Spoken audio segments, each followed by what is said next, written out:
아멘. 예. 신년의 첫 한 주를 주와 함께 보내신 여러분을 주님의 이름으로 축복합니다.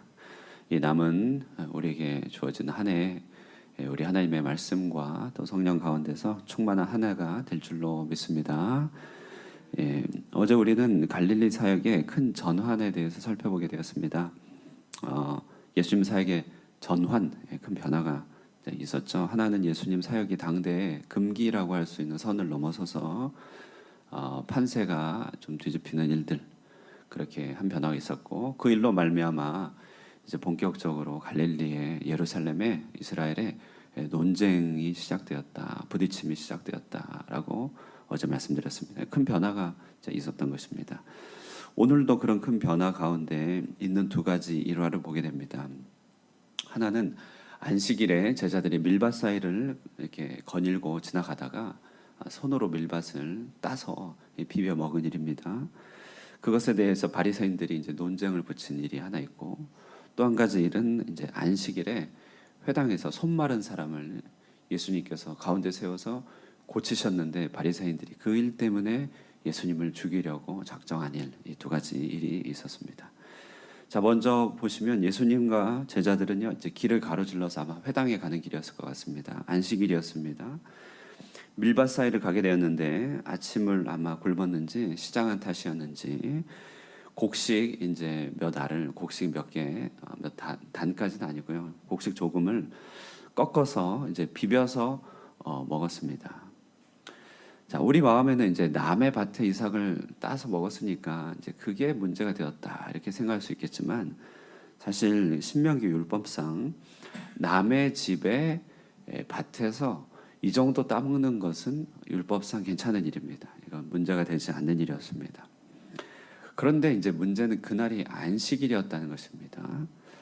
당대 랍비 전통에 따르면 이것은 안식일에 밀밭에 밀을 땄기 때문에 이것은 일하는 것으로 분류가 되었습니다. 출애굽기에 34장 1절에 안식일에 추수를 금하는 명령이 있거든요. 근데 가다가 땄기 때문에 추수를 한 것이고, 그래서 일을 했다는 것이에요. 그러니 이제 출애굽기 34장의 말씀을 너무 까다롭게 적용한 것이죠. 매우 특이한 전통이죠. 아주 억압적으로 그렇게 했는데, 이것이 이제 바리새인들의 눈에 들어왔던 것이고 율법을 어겼다는 것이에요. 안식일 전통을 위반했다고 바리새인들이 논쟁을 붙인 것입니다. 자, 또 한 가지 사건은 뭐냐면, 또 한 가지 사건은 이제 안식일에 이제 회당에 들어갔습니다. 그 가운데 손 마른 사람이 앉아 있어요. 손 마른 질병은 정확하게 무엇인지 모르겠습니다만 손이 구부러지고 말라 비틀어져 갖고 삶의 질이 형편없이 망가졌다는 것을 알 수 있죠. 우리가 손가락만 다쳐도 삶의 질이 얼마나 무너집니까? 손이 못 쓰게 되니까 너무나 삶의 질이 고통스럽고 형편없던 사람이 한 사람이 가운데 있었습니다.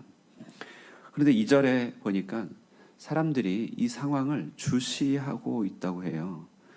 무슨 말이냐면 예수님이 그분의 성품상 이 사람을 고쳐줄 줄을 알았다는 것이에요. 그런데 그를 고치면 의료 행위를 하는 것이기 때문에 안식일에 일을 하게 되는 것입니다. 그러면 안식일 계명을 범하는 것이죠. 그러니까 사람들이 그걸 보고서는 이 사람에 대한 연민, 불쌍한 마음이 아니라 예수님이 안식일을 고쳐줄 건가 말 것인가를 계속 주시하고 있었다는 것이에요. 그러니까 예수님이 이제 묻게 되는 것입니다. 안식일에 선을 행하는 것이 옳으냐, 아니면 악을 행하는 것이 옳으냐, 생명을 구해야 되냐, 죽여야 되냐, 이렇게 말합니다. 답이 정해져 있는 질문이시죠.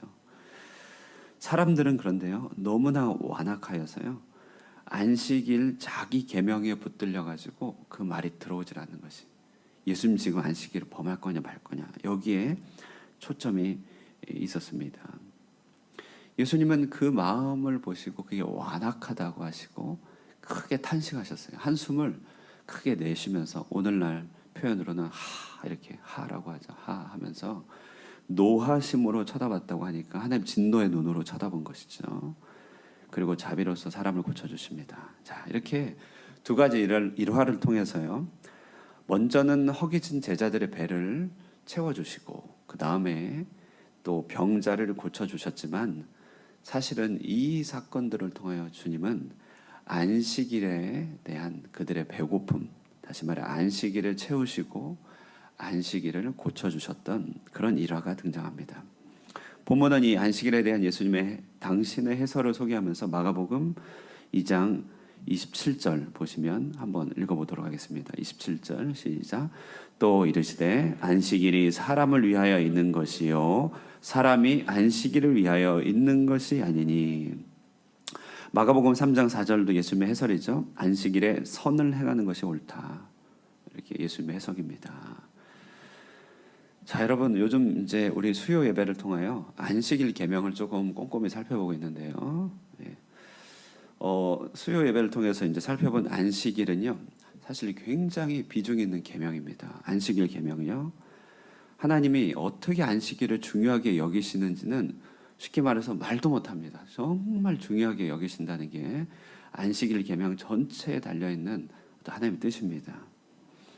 그래서 이스라엘이요, 이제 기원전 586년에 바벨론에 의해서 포로로 잡혀가고 나서 이스라엘의 패망의 역사를 잠잠히 묵상할 때 모든 시대적인 반성들, 그 당시 유대 지성인들, 종교인들의 반성은 뭐냐면 국가적으로 안식일을 소홀히 하였다는 데 많이 초점이 맞춰졌습니다.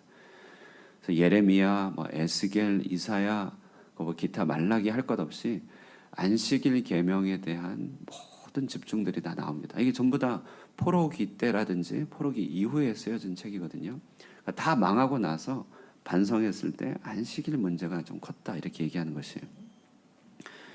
그래가지고 이들이 이 안식일 반성이 얼마나 처절했는지 이 포로 시대 때, 페르시아 시대 때 이들이 회당을 만들고 랍비들을 세우면서 안식일 계명을 잘 준수하기 시작합니다.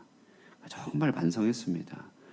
근데 이때로부터 이제 쌓아 올렸던 전통인데요. 근데 너무 나아갔습니다. 너무 나아가서 예수님 당대에는 안식일에 숨을 쉬지 못할 정도였어요. 일을 하지 말라고 하니까 이제 이 랍비들이 안식일 잘못 지켜서 나라가 망했다고 생각하니까 얼마나 이것을 철저하게 생각했는지, 일하지 말라고 하니까 사람들이 그렇다면 일의 범위가 뭐냐 여기에 초점을 맞춰서 안식일에 불을 쓰면 안 된다, 안식일에 면리 이상을 걸어가면 일이다, 안식일에 밀 이삭을 베면 그건 추수고 일이다, 떨어진 과일을 주워도 추수다, 이렇게 일이 뭔지를 꼼꼼하게, 정말 꼼꼼하게 기술하였습니다.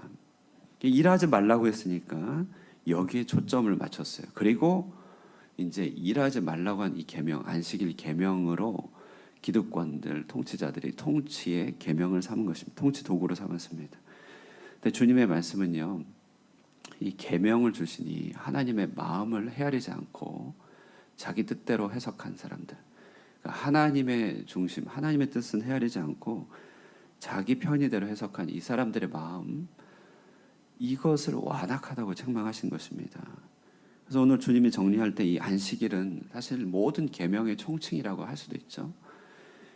왜냐하면 하나님을 사랑하는 것을 구체적 삶의 형태로 드러내는 것이니까 모든 계명의 어떤 대표적인 모습입니다. 주님 말하기를 안식일은 날 자체가 목적이 아니라 사람이 목적이다. 주님의 모든 계명은 사람을 위하여 있는 것이지 계명 자체를 위하여 있는 것이 아니다라고 얘기하시는 것입니다. 자, 그래서 여러분 오늘 이 안식일 계명으로서 복음서를 잠시 묵상하지만 안식일은 참 포괄적인 계명입니다. 안식일은 말 그대로 안식을 주시길 원하시는 하나님 아버지의 마음이 잘 녹아있는 날입니다. 자, 여러분 일을 멈추라고 한 이유는 뭐냐면요, 일과 관련하여서 일하지 않으면 안 되는, 그러니까 일을 안 하면 안 되는 두려움이 우리 가운데 있죠. 염려가 있습니다. 일하지 않으면 먹고 살 길이 막막한 염려. 또 일과 관련해서는 일과 성공에 집착하고 부에 집착하는 욕망과 정욕이 일에 깃들어 있죠. 성취 욕구들, 또 일을 통하여서 자기를 증명하려는 여러 욕구들이 있죠. 일은요, 일을 부리는 사람에게는 일을 억압하고 쉬지 못하게 하는 일종의 폭력으로도 작용할 수 있죠. 일은 선한 것이나 일이 하나님보다 앞서게 되는 모든 불신들, 그래서 내가 일하고 있으니 내 삶을 내가 책임질 수 있다고 하는 모든 불신들이 일에도 결부되어 있습니다. 그러니까 일을 하면서 너무 쉽게 악으로 기울어지고 너무 쉽게 사로잡힌다는 것이죠. 그러니까 이런 것이 인간이니까 하나님의 이름으로 일에 붙들려 있는 인간을 해방시켜주고 정말 쉼을 주길 원하는 하나님 아버지의 마음이 안식일 계명입니다. 그래서 안식일이라고 하는 이 계명 자체가 너무 하나님 뜻을 잘 반영하죠. 쉬기를 원한다, 안식하기를 원한다, 충전되기 원한다, 채워지기를 원한다, 온전해지기 원하고 치유되기 원하고 회복되기 원한다. 이게 이 한 계명에 다 담겨 있는 계명입니다. 출애굽 당대 노예였던 이스라엘 백성에게 쉼을 가르쳐 주신 하나님, 그 당시 쉼은 왕의 일이었는데요. 왕과 동격으로 대하는 이 하나님이죠.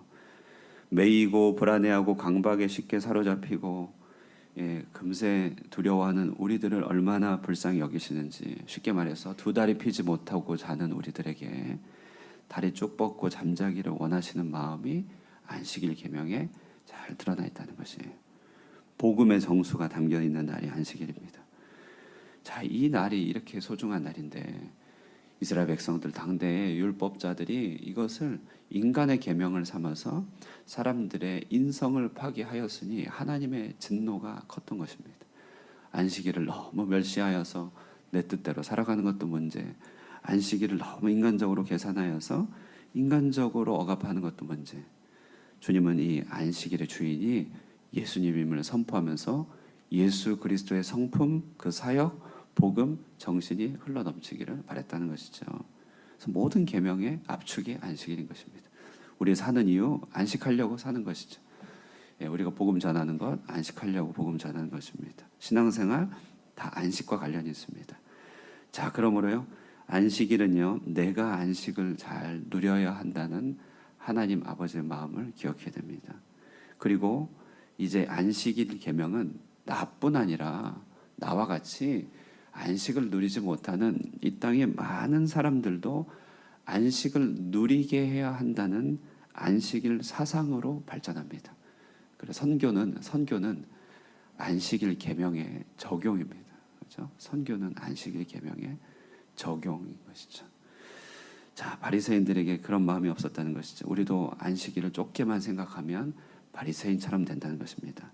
안식일을 나의 쉬는 날로만 생각한다면 그것도 바리새적인 것이죠. 안식일에 선을 행할 줄 알고도, 그러니까 안식을 확장할 줄 알고도 하지 않으면 그것도 바리새인 되는 것입니다. 예수님의 부활은 우리 육체의 가장 큰 안식입니다. 이제 고통도 없고 아픔도 없는 완전한 안식을 얻은 것이 부활이죠. 주님 부활하심으로 완전한 안식을 우리에게 보여주셨고 우리에게 부활의 소망 주셨습니다. 안식일은 부활의 육체를 다시 받을 날을 또 소망하는 날입니다. 그래서 우리는 주일을 안식일로 삼고 있습니다. 자, 이제 안식일 우리가 회복을 구하기를 바랍니다. 찌들었고 고생했던 우리 인생들 하나님의 본심이 아님을 안식일마다 확인하고 우리 마음을 다림판으로 쭉쭉 펴는 일이 안식일에 있기를 바랍니다. 주일마다 상처, 아픔, 적이, 분쟁, 마음의 모든 깨어짐들이 온전히 회복되고 치유되기를 우리가 소망하고 기도해야 될 것입니다. 그래서 주일을 소망하고 간절히 바라야 됩니다. 또 여러분, 우리가 봉사 섬김을 맡았잖아요. 내 주 안에서 안식 약속 받았으니까 족합니다 하면서 다른 사람들을 안식으로 초대하고 안식으로 어루만져 주고 또 도와주는 것입니다. 자, 그래서요, 내일은 또 안식일이잖아요. 이 안식 주기를 원하신 하나님의 마음, 하나님 아버지의 마음이 정말 폭포처럼 우리 가운데 풍성히 쏟아지게 되고 또 안식을 우리가 골고루 나누어 주면서 안식의 해방과 회복이 모두에게 미치도록 나를 도구로 또 쓰임받기를 원하는 그런 마음의 결단이 있는 이 새벽이 되기를 주님의 이름으로 축원드립니다. 기도하겠습니다. 은혜로우신 하나님 아버지, 이 새벽에 또 다소 피곤하고 일주일에 살면서 누적된 피로들이 우리의 삶을 누르지만 그러나 주 앞에 오므로 하나님 아버지 품에서 영혼의 안식을 얻습니다. 이 안에서 마음도 우리의 영혼도 치유와 회복을 입으며 주님이 주신 약속 가운데 붙들려 미래를 소망하게 됩니다. 안식의 주님이시여 그것을 계명으로 우리에게 허락하여 주셔서 주님의 마음을 잃어버리지 않게 하여 주시고 힘들고 어려울지라도 그것이 하나님의 본심이 아니며 우리를 온전히 회복키를 원하시는 하나님의 뜻이 있음을 묵상하게 됩니다. 주님이여 이 아침에 안식 주시는 하나님 아버지 품에서 온전히 기대어 마음과 영혼의 쉼을 누리게 하여 주시고 하나님의 큰 사랑 가운데 감격 가운데 주님을 기뻐하며 찬미케 하여 주시고 더불어 하나님의 자녀로 주님의 종으로 부름받아 이 땅 가운데 하늘의 안식을 알지 못하는 자들에게 안식을 전파하고 안식으로 어루만져주고 그 안식의 소식을 전하며 함께 안식을 누리는 안식의 종들이 될 수 있도록 우리 마음에 새로운 결단들을 허락하여 주시옵소서. 특별히 내일 주일 안식일이오니 이 큰 은혜가 있게 하여 주시고 말씀을 맡은 자로부터 예배의 모든 순서 담당자 봉사의 모든 주님의 종들에게 성령의 충만한 은혜 허락하여 주셔서 하늘의 능력으로 이 땅 가운데서 안식을 맛보는 일이 있게 하여 주시고 무엇보다도 우리 육신이 장차 입게 될 부활을 소망하며 눈물 없고 걱정 없는 영원한 하나님의 그 안식을 누릴 그 부활의 날을 고대하고 소망하는 주일이 되게 하여 주시옵소서. 이 아침에도 그 안식의 영이 우리 가운데 충만하게 임하여 주 안에서 온전한 기도, 풍성한 기도가 이루어지게 하여 주시기를 바라고 예수님의 이름으로 기도드리옵나이다. 아멘. 내일 안식일 주일을 위해서 기도해 주시고요. 하늘꿈 교회, 우리 교회가 이 땅에 안식을 몰고 오는 또 안식의 공간이 되어주는 그런 교회가 되게 하옵소서. 우리 이렇게 함께 기도하시고 우리 자녀들과 가정의 안식이 임하기를 섬기는 모든 이들 우리 직장 사업터에 하나님의 안식이 도구가 되게 하옵소서. 함께 기도하시고 우리 또 오늘 교제 나누면서 또 주의 사랑을 나누고 또 기도가 필요하신 분들은 또 계속 기도하시고 돌아가길 바랍니다. 기도하겠습니다.